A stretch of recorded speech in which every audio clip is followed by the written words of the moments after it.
Piloter un avion nécessite beaucoup de qualités. Piloter un avion nécessite, ou bien un hélicoptère, ou bien quoi que ce soit. Piloter nécessite beaucoup de qualités. Et l'armée américaine, bien sûr, a des pilotes. Alors, pour savoir comment devenir pilote dans l'armée américaine, bien vouloir rester scotché sur notre vidéo.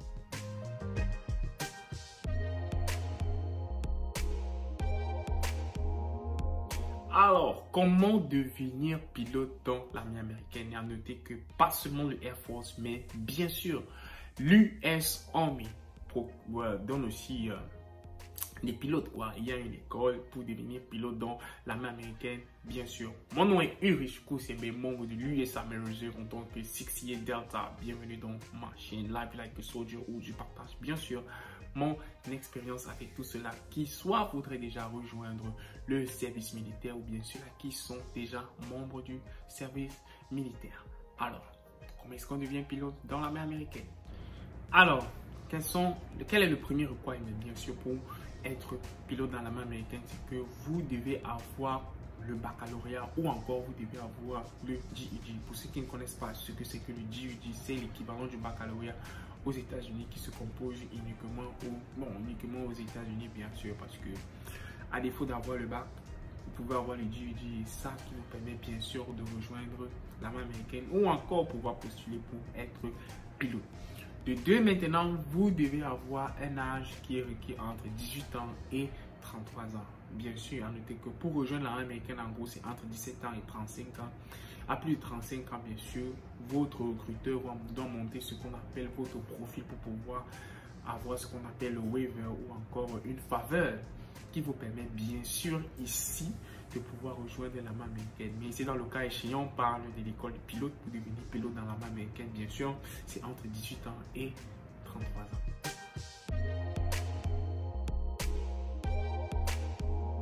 Ensuite, maintenant, le numéro 3, vous devez être en accord à ce qu'on appelle le Army Physical Requirement Qualified. Donc, vous devez avoir votre taille et votre poids doit être ici adéquat. Ici, souvent, généralement, ils calculent ce qu'on appelle l'indice ici là de masse corporelle. Pour savoir ce que c'est que l'indice de masse corporelle, bien vouloir regarder dans la description de la vidéo ou bien sûr, nous allons mettre le lien qui vous donne où vous pouvez calculer votre indice de masse corporelle, à savoir si vous êtes trop gros ou bien si vous êtes trop mince. Donc ici, nous allons prendre ici un simple exemple. Vous devez être entre 150 à 200, votre taille doit être entre 150 à 200 cm et votre poids doit être entre 45 et 113 kg.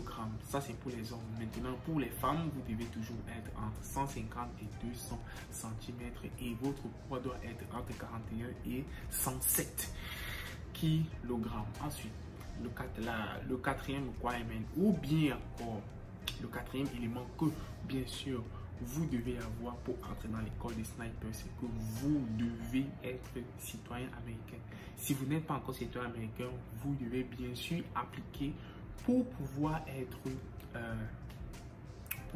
citoyen américain. À noter que bien sûr, un green card toujours peut être pilote dans l'armée de l'air, mais bien sûr, pour ceux qui sont dans le militaire du service, comprennent qu'après bien sûr 1 an ou bien 2 ans, bien 1 an et demi, voire 6 mois ou 1 an, généralement quand vous postulez pour devenir américain, vous le devenez. Donc ça c'est une étape pour les citoyens américains. Pour ceux qui sont dans l'armée, bien sûr, qui n'est pas assez compliqué ici là à obtenir. Donc le cinquième élément, c'est votre score de ASVAB. Bien sûr, vous devez juste avoir 31, mais vous devez avoir ce qu'on appelle votre ligne de score de DT. DT score qui est General Technician doit être supérieur ou égal à 110 pour pouvoir bien sûr aller dans l'école de pilote. Donc ensuite, c'est généralement ces simples étapes là qui vous permettent bien sûr d'aller à l'école de pilote. Ça, c'est là. Une fois maintenant que ces différents requirements ou bien ces différents éléments sont réunis, vous devez maintenant appliquer pour aller à l'école de pilote. C'est ce qu'on appelle généralement le Fly School. Alors, premier truc, vous devez appliquer en tant que Warrant Officer to the school. Alors, pour appliquer ici en tant que warrant officer, votre DT score doit être supérieur ou égal à 110 et vous devez être bien sûr citoyen américain. Donc vous déposez votre package généralement chez votre recruteur, parce qu'il y a un recruteur pour l'école de pilote. Vous déposez votre package chez votre recruteur, là il se met, et si on vous accorde, vous êtes tranquille. Ensuite, vous devez compléter 9 semaines de basic training pour être pilote, et pendant ces 9 semaines là, vous allez apprendre les différentes skills, les différents un peu comme le basic training quand vous avez rejoint l'armée la première fois, quoi. Mais ce basic là training sera approprié à l'école de pilote. Ensuite, maintenant, vous devez revoir tout ce qu'on appelle les drills et les guidelines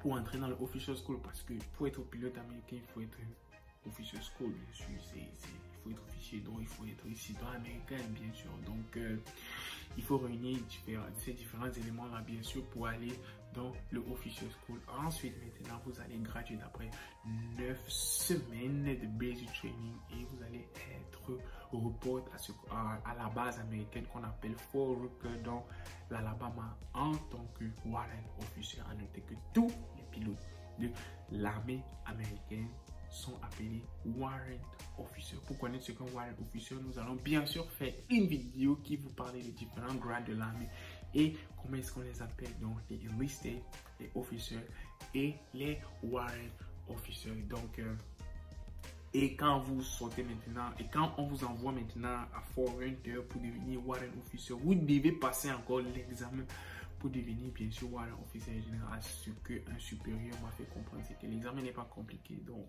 vous reproduisez simplement tout ce que vous avez appris pendant votre formation. C'est un peu comme le test qu'on passe quand on est au basic training, quoi. C'est un test easy, vous pouvez le passer simplement. Et ensuite, maintenant, dès que vous avez passé votre examen, et en passant cet examen, votre score doit être entre 20 et 80. Donc, et vous devez, 20 et 80, donc vous devez avoir un score qui doit être supérieur ou égal à 40.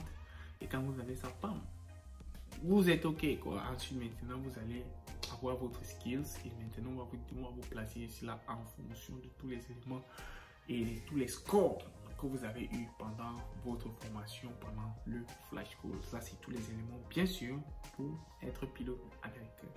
Merci d'avoir regardé la vidéo et à ciao là.